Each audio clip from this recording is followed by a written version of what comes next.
السلام علیکم ویورز، میں ہوں استاد شبیر سندھی اور آپ دیکھ رہے ہیں میرا یوٹیوب چینل استاد نیوز۔ رواں برس کرونا وائرس کے عالمی وبا کے باعث سعودی عرب میں مسلمانوں کی مذہبی زیارت یعنی فرید حج انتہائی محدود اور سخت احتیاطی تدابیر کے ساتھ منعقد ہو رہا ہے۔ اس بار عازمین حج مکہ میں خانہ کعبہ کو نہ چھو پائیں گے، نہ حجر اسود کو بوسہ دے سکیں گے۔ انہیں سماجی فاصلے اور یہاں تک کہ سخت گرمی میں پیاس بجھانے کے لیے بھی حکومتی احکامات کو مد نظر رکھنا ہوگا۔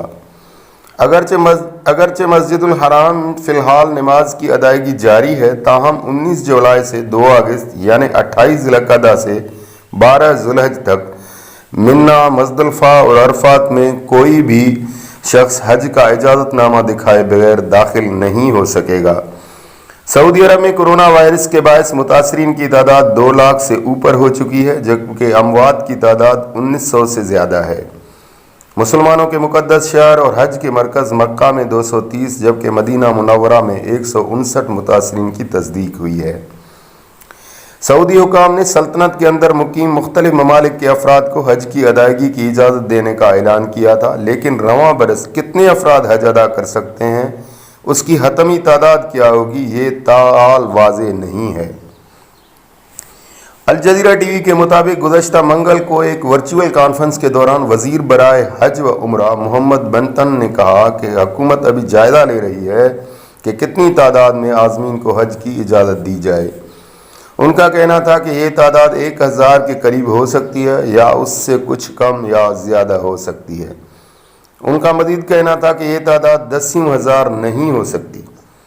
بی بی سی سے گفتگو کرتے ہوئے پاکستان میں سعودی سفارت خانے کے ذرائع نے بتایا کہ فی الحال اس حوالے سے کوئی تصدیق نہیں ہو سکی کہ سعودی عرب میں مقیم کتنے پاکستانی شہری حج کریں گے۔ سعودی عرب میں بیماریوں کی روک تھام کے قومی ادارے نے حج کے حوالے سے قواعد و ضوابط کا اعلان کر دیا ہے۔ سعودی خبر رساں ادارے اور مقامی میڈیا نے اس حوالے سے تفصیلات جاری کی ہیں۔ سعودی گزٹ کی رپورٹ میں اس حوالے سے تفصیلی خبر شائع کی گئی ہے۔ ان کے مطابق اس بار حجاج کعبہ اور حجر اسود کو بوسہ نہیں دے سکیں گے۔ کعبہ اور حجر اسود کو چھونے کی اجازت نہیں ہوگی۔ 2 عازمین حج کے درمیان طواف کے دوران کم از کم 1.5 میٹر کا سماجی فاصلہ یقینی بنانے کے لیے خصوصی سیکورٹی اہلکار مقرر ہوں گے۔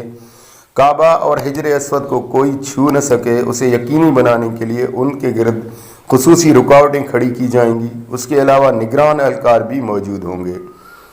مطاف کعبہ کے گرد کے مقام کو کہتے ہیں جہاں کعبے کا طواف کیا جاتا ہے، جبکہ سعی کچھ فاصلے پر موجود صفا اور مروہ کے مقام پر چکر لگا کر کی جاتی ہے۔ ان دونوں مقامات کو بھی عازمین کے ہر گروہ کی آمد سے پہلے جراثیم کش اسپرے کی مدد سے صاف کیا جائے گا۔ منی میں رمی یعنی اسلامی عقیدے کے مطابق شیطان کو کنکریاں مارنے کے لیے بھی اب حاجیوں کو پیکٹ میں کنکریاں دی جائیں گی اور اس کے لیے ان پر پہلے جراثیم کش اسپرے ہوگا۔ اس سے پہلے حجاج اسی مقام سے کنکریاں اکٹھی کر کے رمی کیا کرتے تھے۔ اگر دوران حج کسی میں کرونا وائرس کی علامات پائی گئیں تو ڈاکٹر کی جانب سے ان کا معائنہ کیے جانے کے بعد ہی حج کے دیگر ارکان ادا کرنے کی اجازت دی جائے گی اور انہیں اپنے ساتھی عازمین کے ساتھ ہی رہنا ہوگا۔ اس طرح کی صورتحال کو دیکھتے ہوئے حجاج کے لیے انہیں الگ رہائشی عمارتوں یا گھروں میں رکھا جائے گا۔ ان کے لیے گاڑی اور مناسب راستے کا انتظام کیا جائے گا۔ کہا گیا ہے کہ کسی بھی شخص میں نزلے، تیز بخار، کھانسی، زکام، گلے میں خراش یا سونگھنے اور چکھنے کی صلاحیت کی محرومی پیدا ہونے کی صورت میں انہیں حج میں شرکت نہیں کرنے دی جائے گی جب تک ان میں یہ علامات ختم نہ ہو جائیں اور ڈاکٹر ان کے صحت یاب ہونے کی رپورٹ نہ دے۔ یہ حکم نافذ رہے گا۔ عازمین حج کو جب ایک مقام پر اکٹھا ہونا ہوگا اور جب کسی ہوٹل میں اپنا سامان شناختی اسٹیکر کے لیے لینا دینا ہوگا تو ہر 2 افراد کے درمیان 1.5 میٹر کے فاصلے کو یقینی بنانا ہوگا۔ عازمین اپنے ساتھ انفرادی طور پر پینے کا پانی اور زمزم جو مسلمانوں کا مقدس پانی ہے رکھ سکتے ہیں، تاہم بشمول خانہ کعبہ تمام مقدس مقامات سے ٹھنڈے پانی کے کنٹینرز، کولر ہٹا دیے جائیں گے اور ان کا استعمال نہیں ہوگا۔ عرفات اور مزدلفہ میں ہر حاجی کو پیک شدہ کھانا مہیا کیا جائے گا اور انہیں کہا گیا ہے کہ وہ ان مقامات پر حج انتظامیہ کی جانب سے جاری کیے جانے والے احکامات پر سختی سے عمل کریں۔